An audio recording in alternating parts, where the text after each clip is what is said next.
guys, it's your girl T, and it's time for another recap of the Real Housewives of Atlanta. So let's go ahead and get started. So in the opening scene, we have Cynthia and Peter Bailey, and they're basically celebrating their 3-year wedding anniversary. Can y'all believe it's been 3 years that this woman has been putting up with Uncle Ben's and his shenanigans? So anyways, they're sitting there and they're having dinner, and in walks Christopher Williams and his wife Natalie, and this whole situation is just funny. So they come into the scene, they start talking to Peter and Cynthia, and they're basically talking to them about how Cynthia does not give Peter any and how they haven't had sex in a long time. And they're talking about that, and while they're talking about that, Natalie decides to chime in and say that she knows Todd, Kandi Burruss, his fiance, because Todd used to date her best friend back in the day, and that Todd is kind of an opportunist, and he's always, you know, looking for women that he can come up off of. So Peter and Cynthia listen to all this, you know, they're like, dang, you know, we didn't know that about Todd, and she's just being messy and running her mouth. So then in the next scene, Peter decides to take her across the street to the Bailey agency, where he has like this little nice dinner set up,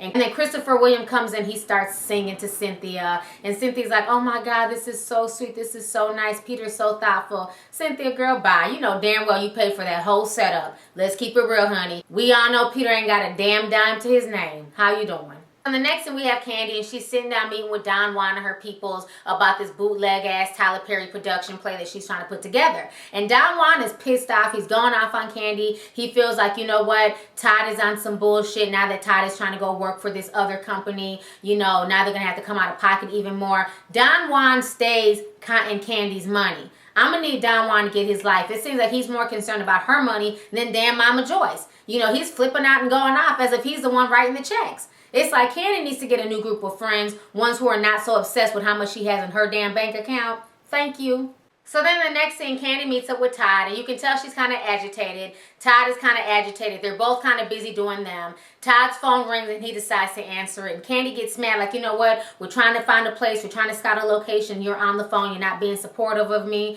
So then they go into the theater that she wants to have the production play at. And the theater costs us $10,000 a day. But Kandi says she likes the sound. She likes how everything looks. And she starts singing. So while Kandi's singing opera on stage, here comes Todd with his little self talking about some damn, ooh, yeah. I said, ooh, yeah. And Kandi was like, no, Todd, leave the singing to me. I thought that was funny. He tried to even do a little two-step and a little hip swing. I'm like, really, Todd? You doing a lot right now. You trying to be the next singing sensation, bro? I'm going to need you to stick to what it is you do, which is producing damn reality TV shows. Thank you. So the next thing, we have crazy ass Kenya, and Kenya decides to invite her auntie to her house and her auntie's husband. Her auntie Lori is her father's sister. So they're coming over for dinner. Her other auntie that we've seen several times and her cousin, they also come over for dinner. And at that point in time, Kenya decides to announce to the world that she's ready to have a child. She wants to have a kid, but she's not sure she wants to have it with her African prince. So she's thinking about just going to a sperm bank. And her family's looking at her like, bitch, are you crazy? What the hell are you talking about? Kenya is just so damn extra for no reason. I don't understand why as a grown woman she would think that it's okay to get on national television and basically tell a bunch of young girls that it's okay to have a baby, not only out of wedlock, but the fact that you don't need a man to have a child, which I always find is stupid when women say that. How do you say that you don't need a man to have a child when you need a man's sperm to get pregnant? You do need a man to have a child. You know, a lot of folks are trying to compare this to single parenthood. How anybody can compare what Kenya said on the show to single parenthood is beyond me. Most single parents do not go into a situation wanting to be single parents. Most single parents end up being single parents because the relationship ends up ending. They're not going into single parenthood by getting pregnant at a sperm bank or by just using a man to get them pregnant. That's not usually how single parenting works. You know, Kenya to me just seems like she has a lot of low self-esteem, and she's secretly jealous of anyone who's in a healthy relationship, who has a husband, who has children. This is what Kenya secretly wants. And because of her attitude and the way that she carries herself, she just seems to can't land that. This woman is a pageant queen. She was Miss America, Miss USA, whatever you want to call her.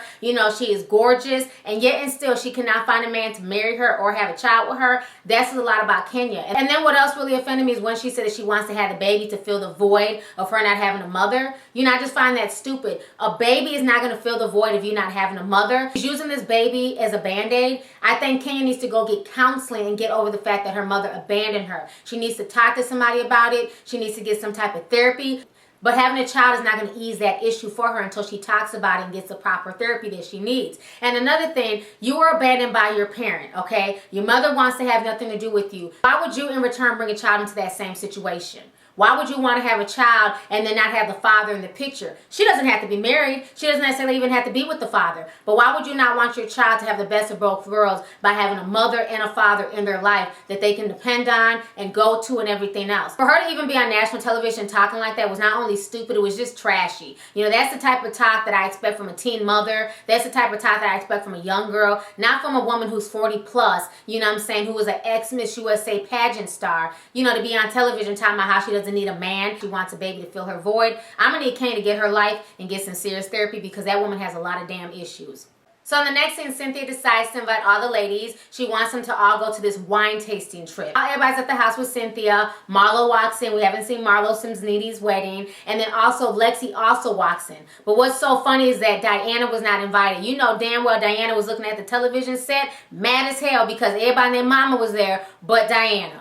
Kenya ends up walking into the house and she says hi to Marlo, and then the camera pans over to Mal, and once again Mal is sitting there with this fucking angry face on. She's sitting there mugging Kenya, looking just angry and bitter. I can't stand Mal. Her whole disposition, her whole attitude and disposition is just crazy. Her and Kenya had got into it last week on the show, so Mal is still holding, you know, some type of grudge against Kenya. For somebody who brags that she gets dick every day, 2-3 times a day, she just seems really, really fucking angry. You know, last time I checked, dick was supposed to make you relax and feel good, so obviously Mal is a liar because it's written all over her face that she hasn't been fucked in a while. So then finally they all decide to get on their bus. So Kenya, Cynthia, Nene, Lexi, Marlo, they're all in one bus, and then Portia, Phaedra, and Kandi are taking another bus. So on the bus, they're just being super messy. They're going in on Phaedra. They're going in on Kandi. Marlo makes a comment about, you know, is Kandi still fat? You know, how big is Phaedra now? And folks are like, well, Phaedra just had a baby. She was like, no. And then Kenya chimes in, no, even before she had the baby, she had a messed up shape. And in that green jumpsuit in her workout video, she looked like the Jolly Green Giant.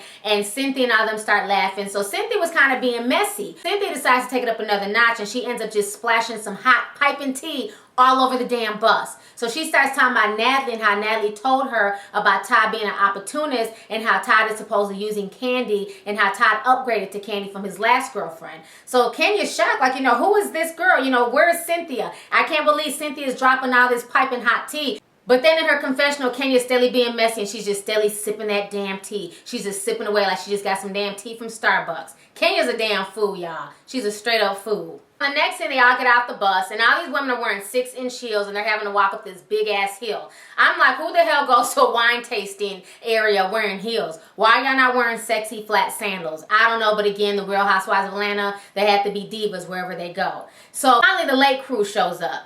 Kandi, Portia, and Phaedra. Once again, they're late. So they show up, and Kandi makes it known that she's not really feeling Marlo. She doesn't like the fact that Marlo's there. So you can tell it's kind of an uncomfortable, kind of, you know, unwritten rule that the ladies don't really get along, but they're trying to fake it for the camera. So they all go to start sipping on their wine, and they're all getting ready to eat lunch. And Natalie, out the blue, decides to start being messy. And she tells Kandi that, you know what, I know Todd. He used to date my girlfriend 10 years ago, and he broke her heart. And Kandi's sitting there looking at Natalie like, bitch, do I look like I had 0 fucks to give about Todd and your homegirl dating 10 years ago? I mean, what the hell is up with these new cast members trying to drop tea and trying to start shit and then ending up with egg all over their damn face? So while Natalie's calling herself trying to be messy, Kenya puts her on blast, and Kenya's like, okay, well, you're talking about Kandi and Todd, but last time I checked, Christopher Williams wasn't claiming you. You know, she was talking about how she met Christopher Williams and how they got married 18 years ago and how they did the quickie wedding. And Kenya's like, no, Christopher Williams calls you his common law wife.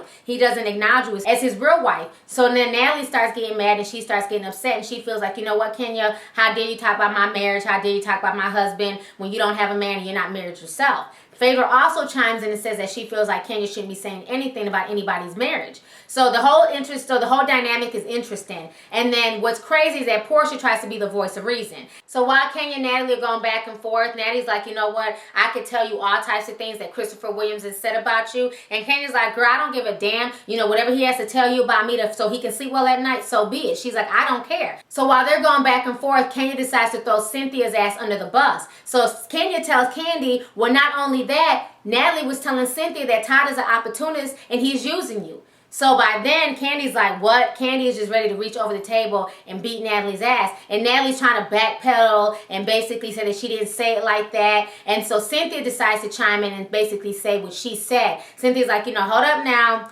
That is what you told me. You did say that he was an opportunist and he was trying to come up. And Kandi says to Cynthia, I don't know why you're talking about me, because I know a lot of stuff about your husband's past. You know, I've heard all types of stuff about Peter, so why would you even bring that up or start telling the other girls about me and Todd's situation? So then in her confessional, Cynthia got a nerve to talk about, well, you know what? I've heard a lot about Peter. I know a lot about Peter's past, but one thing I've never heard about Peter is that he's an opportunist. Cynthia, I'm gonna need you to have several fucking seats for that stupid ass comment. First of all, of course nobody has called Peter an opportunist, because Peter is broke. He's using your ass as his opportunity. I'm on this side. What the hell's wrong with Cynthia? Come on now. I don't understand why she was being super messy in this episode. But you can tell it's bothering Kandi. Kandi starts going off and she's like, yup, I don't give a damn. Yup, Todd did come up. He's with me. Not only do I have money, I'm rich, I'm fine, I'm sexy. And she just starts going off. She's like, yup, so if I'm gonna come up, then it is what it is. All these women want to run around talking about me. That's because I'm the shit. I know I'm the shit. So Kandi starts going hard. Nini's like, okay, Kandi, you know what I'm saying? Go ahead, preach. And Natalie just looks stupid. She has the most stupid expression on her face. If this isn't the whole Monique situation revisited, then I don't know what is. I mean, the whole situation was not only messy, but it was funny as hell. And Natalie ended up with a whole bunch of egg on her damn face. And that's what her ass gets. Stop bringing up other people's dirt when you out here running your mouth as well. So anyways, go ahead and leave a comment. Let me know your thoughts on this week's episode of The Real Housewives of Atlanta. And don't forget to join my new website, lovelyt.com. All of my recaps will be on the website. And make sure that you follow me. I am at lovelyt on Twitter. All right, deuces.